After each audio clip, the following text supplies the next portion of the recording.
Hello there, ladies and gentlemen, and welcome back once again to Culture Underground. Today, we're continuing our look at webcomics. Nope, I'm sorry, the music detour last time was pretty much a one-off. I don't know how many I can recommend. But if you have thoughts on that, by all means, let me know in the comments. This is Megatokyo, another kind of seminal webcomic, at least for me. Most webcomics followed one of two routes. They started off as gags, basically newspaper strips on the internet. They would do a gag every day, and then they kind of developed in one of two ways. Some would stay gag-a-day comics. The most famous of those is probably Penny Arcade, which is really just its own franchise now. The other way they could go is they could eventually develop a narrative and a story. Megatokyo is probably the fastest comic to go through that evolution I am aware of. It started off as a gag a day, and within about 2 weeks, it was developing a story. And it started when the protagonist just decided they were going to go to Tokyo. Kind of fits with the name. Anyways, this is Volume 1. This is the old school Volume 1, when it was not printed by Dark Horse, who is, I believe, the printers for it now. And old school people will recognize this Volume 1 as opposed to the updated version. This story is interesting. And it's interesting because of how quickly, not just it turned into a narrative comic, how quickly it went off the rails with believability. Within about the first 10, maybe 15 strips, we went from two guys who kind of hang out and play video games to two guys who are going to Japan to two guys, one of whom doesn't have a passport and gets into Japan by defeating a ninja at a Mortal Kombat arcade console. It's pretty wild and pretty wacky. And that's actually one of the things I love about Megatokyo. It really manages to bounce quickly between two different worlds. So we have our protagonists here on the front cover. This guy in the striped shirt is Piro. The guy with the reverse mullet and the weird gizmo in his hands, that's Largo. Those are our protagonists. And the basic joke is that Piro exists to take emotional punishment. He always is depressed and feels bad about himself. Largo exists to take physical punishment. He's very happy-go-lucky. He's very enthusiastic about life. He's very disconnected from reality. And he gets hurt a lot. But he never seems to care. And the gags in this are really good, but they're kind of niche. Again, it's a story about geeks, and specifically the subsection we would call weebs. People obsessed with Japanese culture to the point that they may just randomly go to Japan at some point. This story is unfocused, as most of these tend to be. But unlike most of them, it is primarily a romantic comedy. And that alone makes it very different from most webcomics, with the possible exception of Girl Genius. Girl Genius has some elements of that, but not as strong as they are in Megatokyo. Another interesting thing about it is that it actually had a collaborative creative team, at least for a little while. The story and art were originally shared between Fred Gallagher and Rodney Caston. And these are the actual inspirations for the characters of Piro and Largo. So they are really self-insert characters, as some webcomic protagonists tended to be back in the day. Although they very quickly diverged from the reality, I'm sure. Rodney Caston would leave the creative team of Megatokyo sometime in the first year to year and a half, I believe.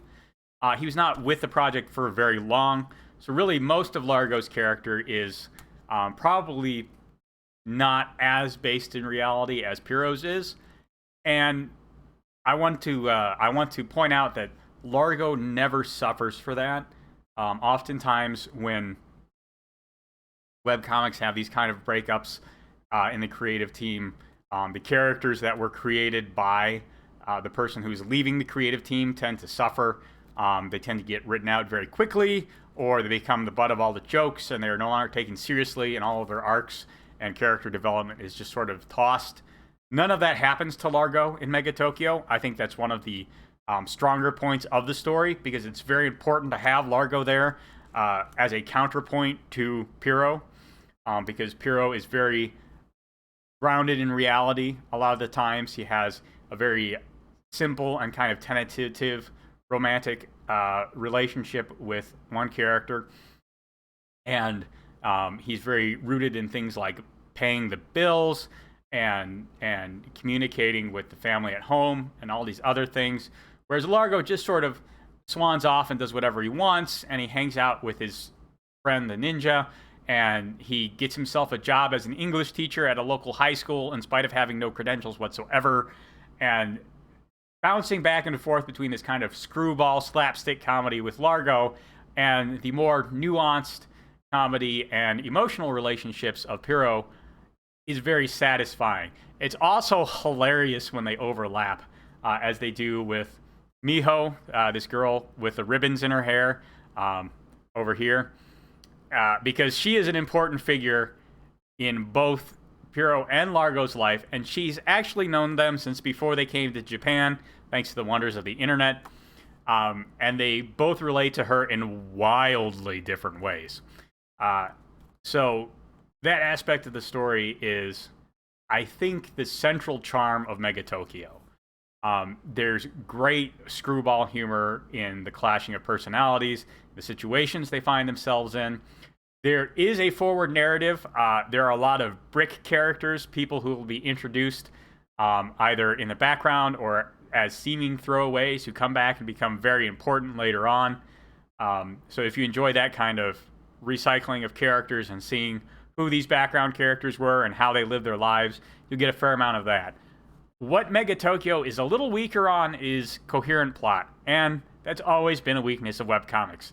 They are produced in a very drawn-out way with very little iron-fisted editorial control. You don't usually have to put together a rigid outline and submit it to your editor, who will then hold you to it because other parts of the comic book continuity might be dependent on it, that other writers and illustrators are working on. So not always the best place for plot. And honestly, Megatokyo is still pretty good in that respect. It has good stories. They are very heartfelt. They are not always built on rock-solid continuity or causality. And if that really bugs you, maybe this isn't a story for you. But I think if you can enjoy just a screwball romp through geekdom with a specifically Japanophile tint to it, you will like Megatokyo. And I highly recommend it for people who are interested in that kind of thing. And if you're not interested in that kind of thing, I would avoid it, actually. It's a lot of the gags in here do rely on a certain level of cultural awareness that has come over through manga, through anime, and specifically anime, manga, and visual novels, I should add, of the late 80s to early aughts. And you don't have that literacy, or if you aren't okay with at least Googling a few things to, help you navigate some of the cultural minutia of this story, it may not be a great story for you. And that is simultaneously one of the advantages and disadvantages of reading webcomics. You can find stuff that appeals very strongly to a specific niche, but you might have a hard time sharing it.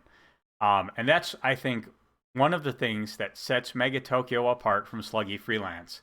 Megatokyo is more niche than Sluggy Freelance is. Yes, Sluggy Freelance makes a lot of general, broad, geeky references, but they are American geeky references most of the time.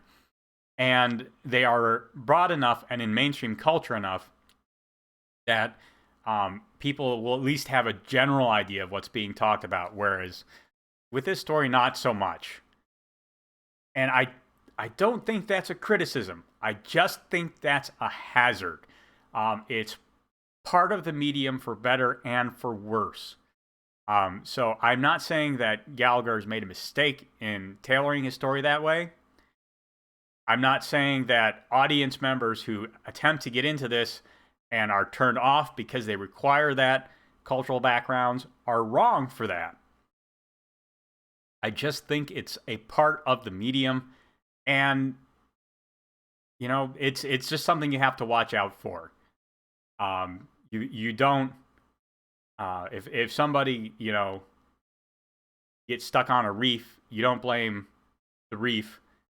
Well, I guess you can blame them. It's not That's not a great analogy. What I'm trying to say is it's just something you have to deal with in this medium, and I think it's a praiseworthy story in spite of that. So let me know what you think about it, especially if you are a Megatokyo reader. One other warning is that while Megatokyo is still ongoing, is ongoing very slowly. Fred has, like a lot of webcomic creators, he has gotten kind of caught up in all the different minutia and difficulties of keeping his life financed, especially as he has gotten older and his life circumstances have changed and he has had family difficulties and so forth. So while you can expect to see more of Megatokyo, you may never see the end. And again, that is always a danger with these kind of indie productions. And it's not going to come very quickly. It is what it is. Hopefully, one day, we will get to the end. Anyways, there's a like button and a subscribe button down below. You can use those as you see fit if you enjoyed today's video. And let me know any thoughts you have on Megatokyo or webcomics in general. I'll talk to you later.